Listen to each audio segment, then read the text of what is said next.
played entirely with the help of rotational elements. So left, right, left, right, left, right, left, right. Here, when you proceed to the thumb, open your hand palm and just fall down on that interval without lifting your fingers too much, without using muscle effort for that. Just as little effort as possible, just using gravity.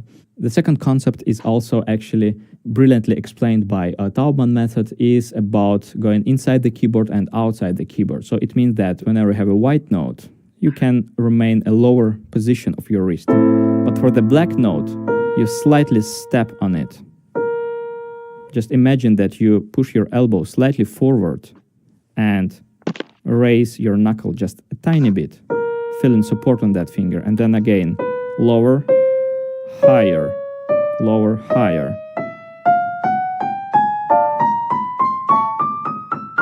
So this is, of course, those are very tiny movements, both rotation and this in and out technique, but nevertheless, they add a lot to the efficiency of your piano playing. Because thanks to that, you can enforce weaker fingers. For example, between bars number 7 and 8, there is a quite uncomfortable spot. Like here, it's pretty uncomfortable to reach that chord, even taking that A in the left hand, but nevertheless, that's not really comfortable. So what we can do here, we can release that F sharp shorter, faster, and then just go inside the keyboard, not using the fingers so much, but moving our hand inside the keys like that. This actually applies to all the uncomfortable white chords. If you feel stretch, if you feel some position needs stretch, you'd better spread your fingers and move it just inside the keyboard using your forearm, your elbow, instead of trying to grasp those chords with fingers. Whenever we have a crescendo, for example, when we go upwards, it's very important to avoid making it through the muscle effort, but rather through gaining stability in the fingers and moving the keys just faster.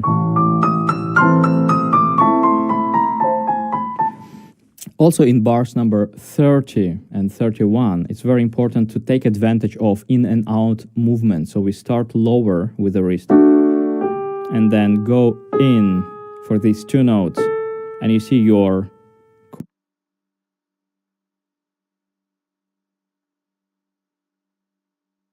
quite high here.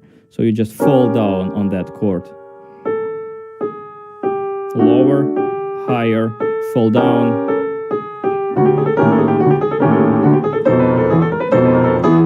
Now, regarding the interpretation, of course, many people believe that this is a climax of the piece. So we have to show all the strengths in our fingers. But I think that since this is a romantic piece and a very enigmatic one, upon my opinion, we can actually create that crescendo and lead the music toward this abrupt E major chord. And then take your time and start those figurations clearly, with a clear sound, of course, but just lighter and with some rubato and maybe some pedal.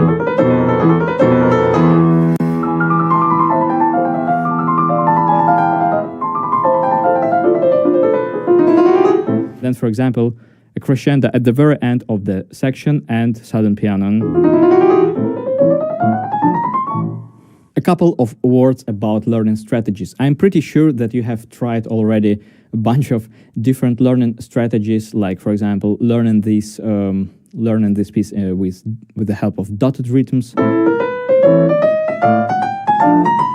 Of course, that's very helpful. If you do that, just keep in mind that it's very important to have a clear goal when you use a certain technique for learning a piece. So in this case, the goal would be to learn your fingers to release immediately. So whenever you proceed to the next, just make sure that you release all the fingers immediately.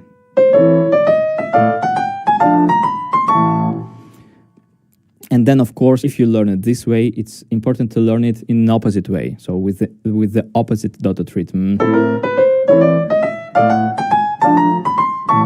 Then, of course, another useful method is to release your hands right after the first 16th note, and then play 2, 3, 4, 1 with an immediate release afterwards. 1, 2, 3, 4, 1, 2, 3, 4, 1.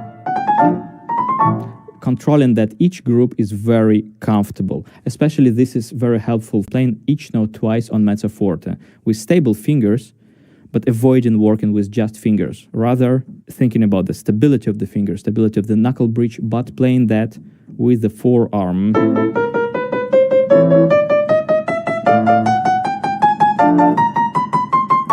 So, of course, that sounds very irritating, and I'm really sorry for your family and neighbors if you will apply that practicing at home.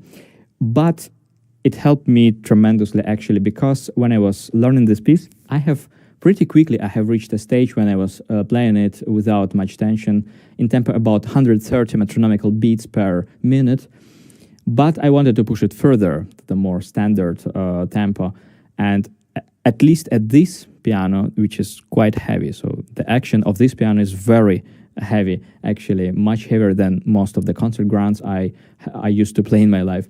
So I couldn't actually breach that wall for quite a while until I tried to learn it this way, and immediately, within 2 days, I was able to raise the speed of this piece around 10% and to reach a standard tempo for this piece.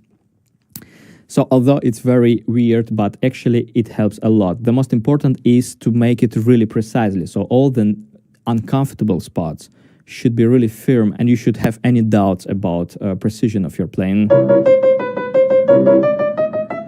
Just important to release your hand between each note. For that reason, we bounce with the wrist each time. And you learn that on mezzo forte. So if you learn a piece like that, I would suggest a mezzo forte as a default dynamic. And then when we approach finally a faster tempo and try to play this piece fluently, one thing that helps me a lot is to think about surfing. Because in this piece, we can't actually go deep into the keys. We can't actually work with the bottom of the key because you will get stuck. It will hold you back if you will play too deep into the keys. And although I introduce my students immediately to the concept of working with the bottom of the key and feeling some support in the key, in pieces like this one, it doesn't really work. Because if you will think about that, you will get heavy. And it will be really difficult to push the tempo. But it doesn't mean that we have to hold the weight of our hands, because that would make things even worse. So here comes the surfing analogy. You still have your body weight, so the gravity laws still apply to you, but just because you slide on the wave, you don't sink, you don't go directly to the bottom of the sea. So for this piece, we can apply this analogy. Just imagine that you strive to go to the bottom of the key, to the bed of the key, but just because of the fluid tempo, just because of this sliding on the wave, you don't really reach that bottom. So the weight of the arm is always slightly in front of you. And for that, helps tremendously to release your elbow and to push it slightly further. Especially it works well when you raise the tempo, when you feel already enough dexterity in order to play it in a more fluent way.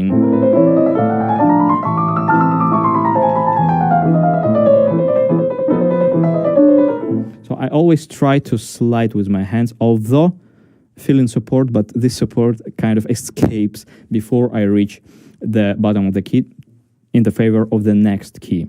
So I hope that you found this lesson helpful. Please check my extensive tutorials on teachable.com. And of course, if these tips help you to master your version, please share it in comments. I would be really happy to look at your performances, guys.